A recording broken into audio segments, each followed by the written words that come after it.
दोस्तों ये मनाजिर हैं असिस्टेंट कमिश्नर मुख्तियार कार सालेपट के दफ्तर के सामने के। इलाका मकीन अशिया खुरवनोश खुसूसन आटे के नरखों में इजाफे के ख़िलाफ़ घास खाकर सरापा एहतजाज है। आइए सुनते हैं वो क्या कहते हैं। बुख ते वेठा आहियूं, DCSP न ऑटो पूरो करे थो न कुझु। असां बुख ते वेठा आहियूं, हिकु सैलाब मुतासिर थिया आहियूं। ॿियो वरी अटो बि असांजे शहर खे कोन थो मिले। असां वॾी ज़ुल्म आहे, असांखे अटो बि कोन थो मिले। असां बुख ते वेठा आहियूं, रुसण न था, ॿियो छा कयूं।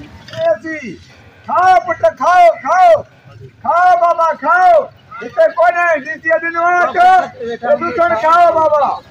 ॿियो अटो कोन्हे, अटो खाइयो, ऑफिसर खाइयो, अटो रामदास खाइयो, लांटी खाइयो, तव्हां लुसण खाओ पुट।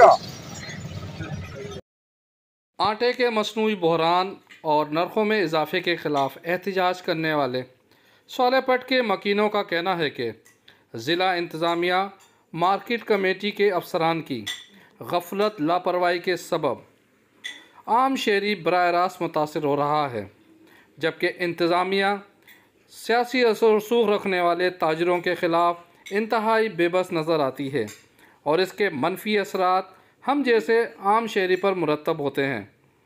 मुज़ाहिरीन ने हुकूमत से मुतालबा किया कि वे ज़ख़ीरा अंदोज़ी गिरां फरोशी में मुलव्विस ताजरों के ख़िलाफ़ फ़ौरी कार्रवाई अमल में लाई जाए ताकि आम अफराद को मनफी असरात से बचाया जा सके। जिन दोस्तों ने अभी तक चैनल को सब्सक्राइब और लाइक नहीं किया है वो कर लें। Parvez Khan, media point 071 सालेपट।